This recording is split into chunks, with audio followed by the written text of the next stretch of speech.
Ayan guys, welcome back po muli dito po sa atin pong Mounting Channel ni Himayan Shine. Pag-uusapan po natin ngayon na mga kababayan ang itong ating kababayan na si Alex Ayala dahil siya po ay lalaban na po sa quarterfinals dito po sa Dubai Duty Free Tennis Championship.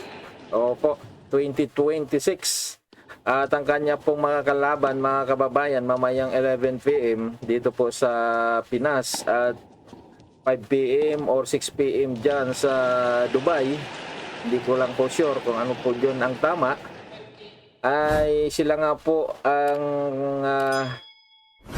makakaharap po mamaya ni Alex Ayala ay itong si Coco Gauff na papanoorin po natin kung gaano po ito kagaling, no?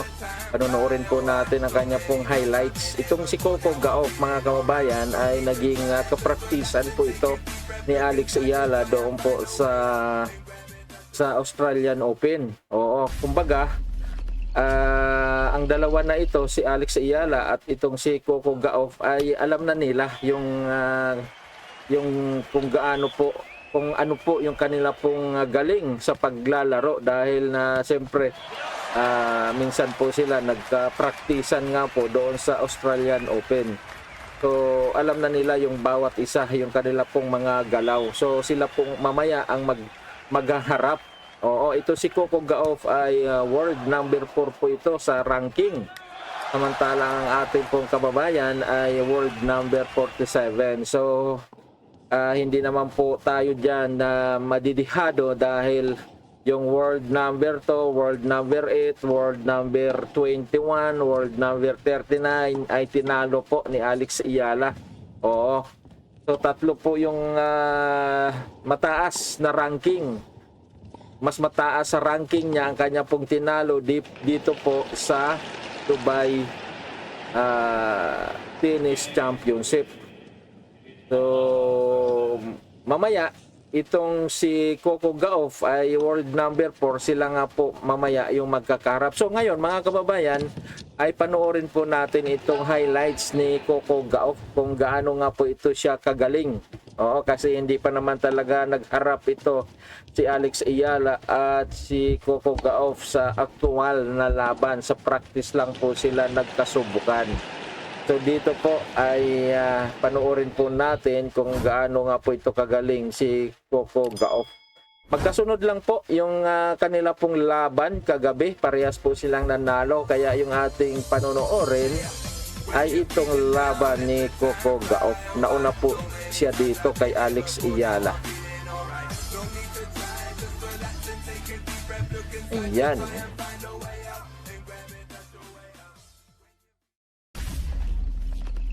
Napanood ko ito kagabi pero hindi ko siya tinapos. Bumalik lang uli ako sa panonood ng si Alex na yung sasalang. Pero marami na pong mga Pilipino dito sa laban na ito ang naghihintay kay Alex Ayala na naging fans ni Coco Gauff din.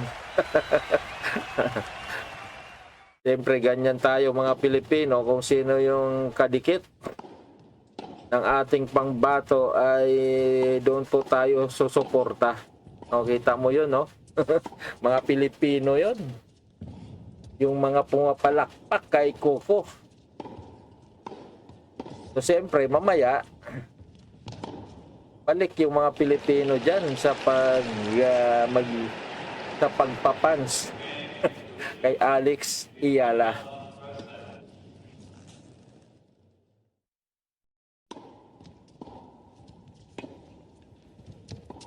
Ayan, no? So si Coco Gauff, mga kabayan, ay ito pong kulay chocolate. Yan po yung si Coco. Ayan.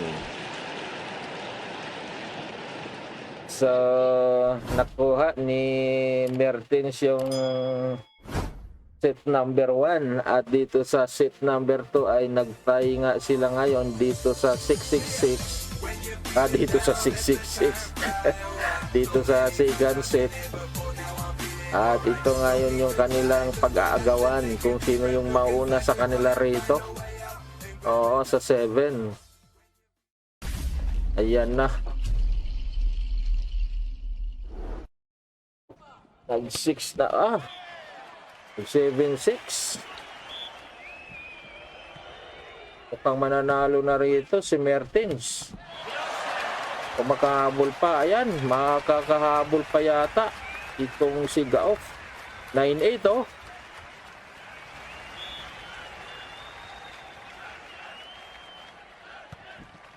Ayan na. All 9. Uy, nag-10 na si Gaof.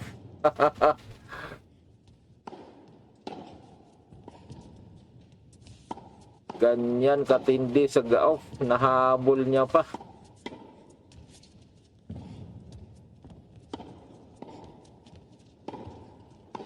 Pero kayang-kaya ito ni Alex. Oo, kayang-kaya niya ito. Ayan na nga, guys. Tapos na ba? Hindi pa. Ay, hindi pa. Opo. May third set pa. Oo. May deciding set pa pala. Kasi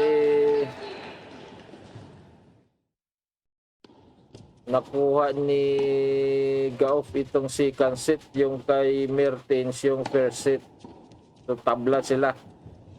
Kaya may deciding set. So, dito natin malalaman talaga kung sino yung mananalo rito. Akala ko kanina si Gaof na yung nanalo. Di ba pala? Ayan oh, palitan lang sila oh. Ayan. Ang utak. Itong si Gaof.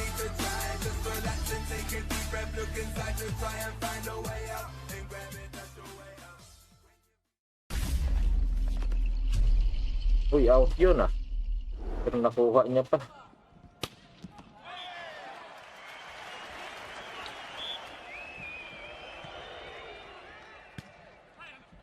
Ayan na. Tapos na ba? Tapos na nga mga kababayan, nanalo rito si Gaof. Yan. So, yun na nga. Siya nga talaga yung nanalo kasi hindi sila maghaharap mamaya ni Alex Ayala kung hindi po siya nanalo dito. So, yan guys. So, panoorin naman po natin itong laban ni Alex Ayala kagabi din po. Ito. Yan, no?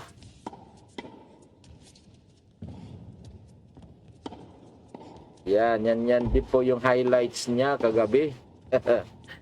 Kalaban niya itong si Cersei. Si Sorana Cersei.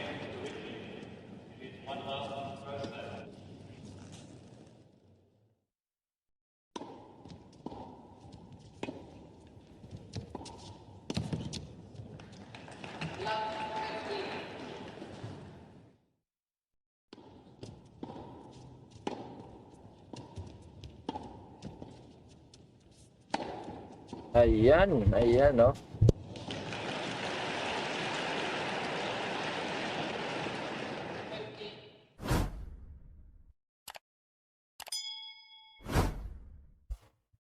Yan, 3-3 sila rito sa first set. Oo, pero naiwan dito si Alex. Nag 4-3 ito. Oo, 4-3 yan. At naghabol na lang si Alex. Ayan, no? 4-3. Alam na alam ko ito dahil pinanood ko ito kagabi talaga. Pinagpuyatan ko ito. 4 na yata ako nakatulog kagabi.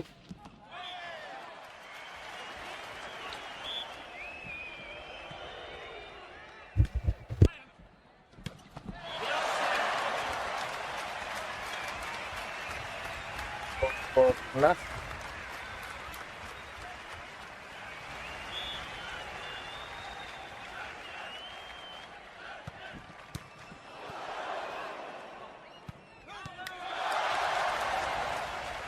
Ayan, no?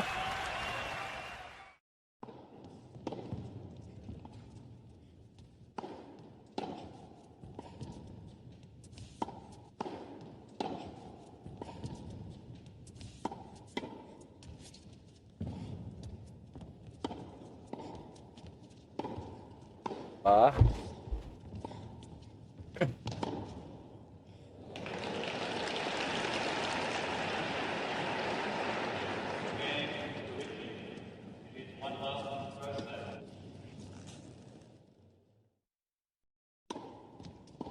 So, ano sa palagay niyo, mga kababayan? Sino yung mabilis? Si Alex Ayala ba o si Coco Gauff? Siyempre ako, dito, sa ating pambato. Oh, sa tingin ko, mas mabilis kumilos si Alex Ayala.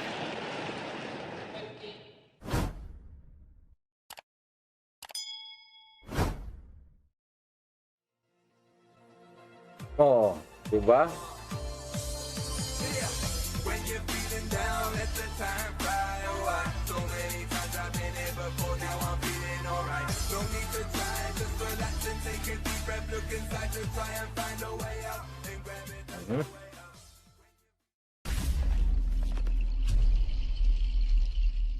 Dito sa second set na ito ay hindi na talaga pinahabol ni Alex dito, bagamat nakahabol nga pala. Anong hindi pinahabol? Nakahabol dito. Yung 4-1 na yan ay naging 5-4 yan.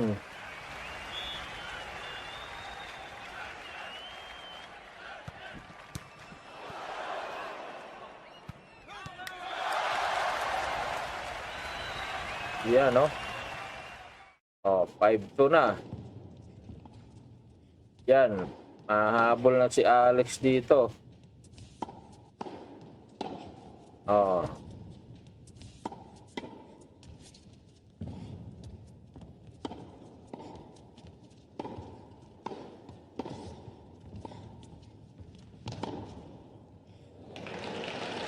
Ayan.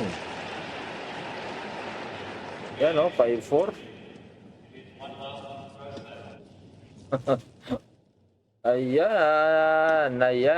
Hanggang 5-4 lang ang inaabot ni Sir Steve. Hindi na po siya umabot sa 5. Ayan. So mamaya guys, 11 PM, abang po tayo ang laban po ni Alex Ayala.